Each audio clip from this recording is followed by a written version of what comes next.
Bonjour, je suis Mickaël Lamour, je suis coach stratégie business et j'accompagne les coachs, les thérapeutes et les formateurs pour les aider à avoir plus de clients, multiplier par deux leur activité tout en ayant plus de temps et de liberté. Alors dans cette série d'articles et de podcasts vidéo, nous allons voir les différences principales entre être un thérapeute professionnel, un coach professionnel ou un formateur professionnel et un thérapeute amateur. Nous allons voir ensemble les 5 différences entre un thérapeute ou un amateur. Alors, pourquoi c'est important de connaître la différence entre un thérapeute pro et un thérapeute amateur ? Tout simplement parce que 80% des thérapeutes vivent avec moins de 800 € par mois. Et très souvent, d'ailleurs, ils ont une autre activité de salarié à côté. Et je trouve ça toujours très triste, étant donné que ce sont des gens qui sont très impliqués dans leur activité, qu'ils apportent de la conscience à notre société, qu'ils apportent des soins. Et malheureusement, ils sont aujourd'hui dans cette situation que moi je qualifie d'amateurs. Mais heureusement, il y en a beaucoup parmi eux qui sont arrivés à devenir de vrais professionnels en tant que thérapeutes et à vivre très confortablement de leur activité, tout en ayant plus de temps pour en profiter. Alors, pourquoi pas vous ? C'est pour ça que nous allons étudier dans ces différents épisodes les différences entre un thérapeute pro et un thérapeute amateur. Alors, quelle est la première différence que nous allons voir aujourd'hui ? Alors, tout d'abord, nous allons voir aujourd'hui la première différence qui est la différence entre un entrepreneur et un indépendant. Alors, un entrepreneur, c'est quoi ? Un entrepreneur, c'est une personne, un individu qui décide de créer une activité, de créer une entreprise pour développer un projet, pour développer une vision. C'est ça qui est le point fondamental.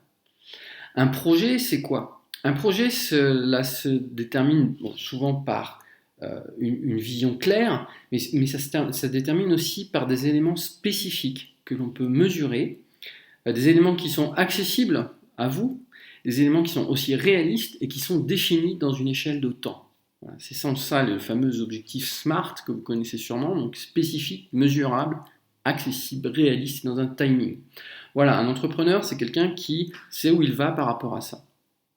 Ça ne veut pas dire forcément qu'il va atteindre exactement tous les objectifs qu'il s'est fixés, mais le fait d'avoir un objectif va lui permettre de vivre en fait son expérience d'entreprise de manière différente. Lorsqu'il va avoir des événements à vivre, à dépasser, à traverser lorsqu'il va développer son activité, eh bien le fait qu'il ait cette vision, qu'il ait cet objectif clair d'entrepreneur va lui permettre de transformer ces événements en étapes sur son chemin, en jalons, en expériences pour grandir.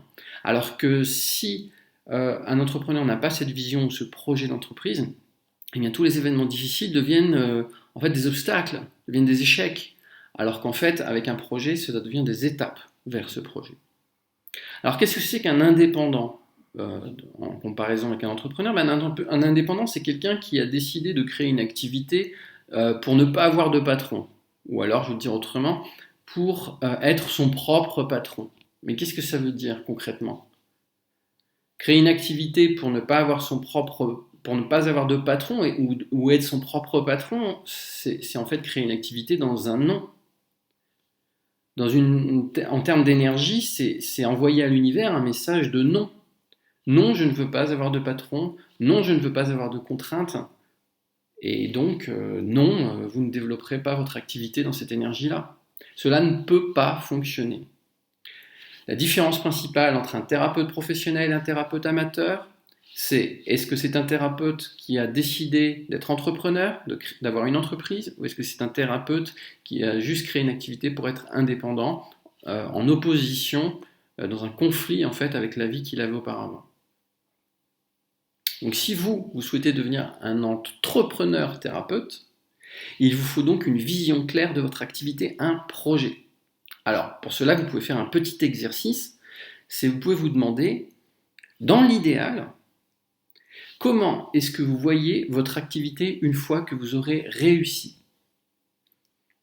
Alors vous pouvez prendre un papier et un crayon et noter de manière précise et concrète tous les éléments, tout ce qui vous vient pour décrire la photo, en fait, le scénario idéal pour vous d'une réussite, d'une activité réussie. Combien est-ce que vous avez de clients, combien est-ce que vous travaillez de temps par semaine, combien est-ce que vous gagnez, où est-ce que vous vivez, voilà, tout ça de manière concrète, précise. Comment vous aidez les gens, quelles techniques vous employez, qu'est-ce que vous faites concrètement, est-ce que vous voyagez, est-ce que vous rencontrez des personnes inspirantes, voilà, tout ça, vous allez décrire de manière très précise sur un papier votre vision idéale. Ensuite, dans un second temps, vous allez retourner la page et derrière, vous allez répondre à cette seconde question qui est qu'est-ce que cela vous a apporté à vous ?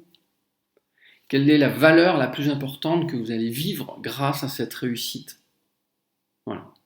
Donc vous pouvez faire cet exercice et ça va vous permettre déjà de poser votre vision, de poser votre projet, de changer de dynamique, de passer d'un thérapeute amateur à un thérapeute professionnel avec une vision claire et ce qui va vous permettre de vivre les prochaines étapes de votre activité, non pas comme des difficultés ou des échecs à traverser, mais au contraire comme des étapes vers votre vision idéale, vers votre projet.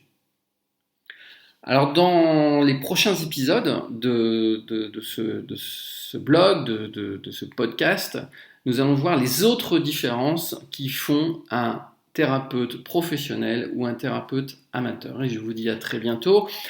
N'hésitez pas à visiter mon site web www.michael-lamour.com où vous retrouverez plein d'autres ressources gratuites sur ce site web pour vous aider à faire changer votre activité de dimension. À très bientôt.